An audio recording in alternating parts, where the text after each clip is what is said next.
Morning everyone. I really don't understand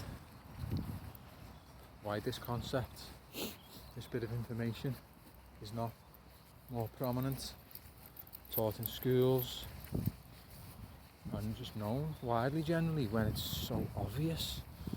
So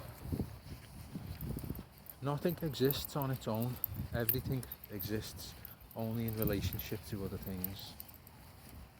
Okay, so everything is what it is because of relationships, how it relates to, how it's affected by something else.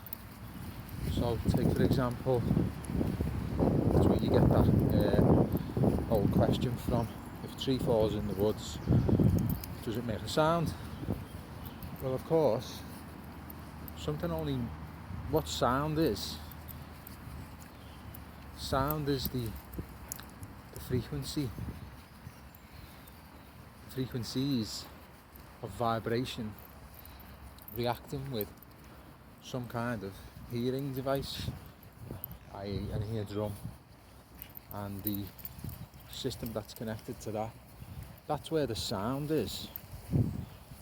It's only heard by something with the capability to decode the frequencies of vibration from a tree falling.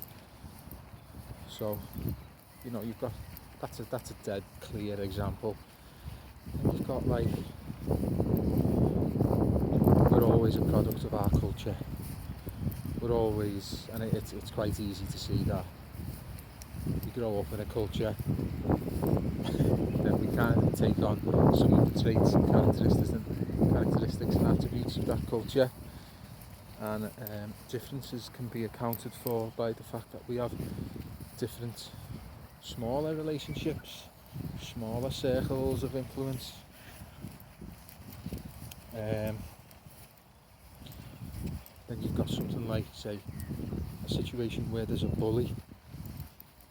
The bully exerting power and influence and dominance and control only can happen if somebody is in a state or a position, a mindset where they can allow that to be. So one always depends on the other, and the examples are so numerous because everything is this way.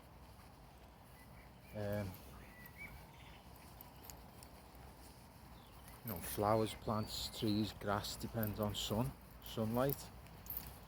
Remove the sunlight, it's not grass, it's not green. Photosynthesis doesn't happen. So everything is like that. Everything. And so basically we're living in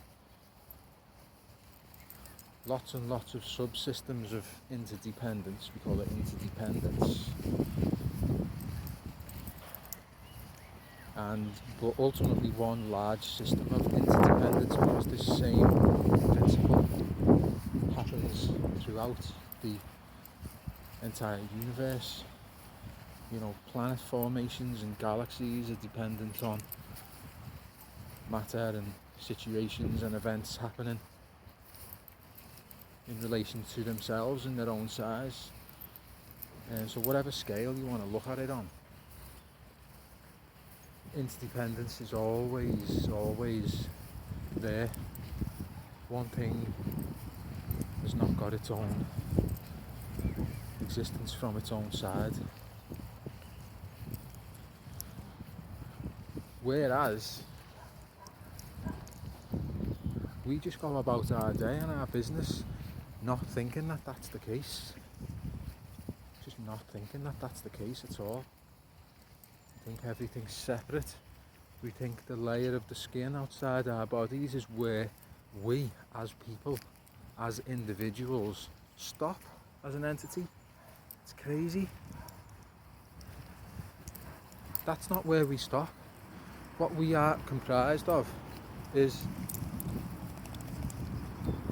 everything else that's around us, which is interacting with us. and informing us. It's a bit dark, isn't it? Let's go this way. And informing us from the minute we're born till when we die. Every single interaction with any other being, on any other occasion or event, is adding to and contributing to our identity. So it's quite obvious really, isn't it? But do we give that any credit whatsoever? It's always put over in religious terms because it was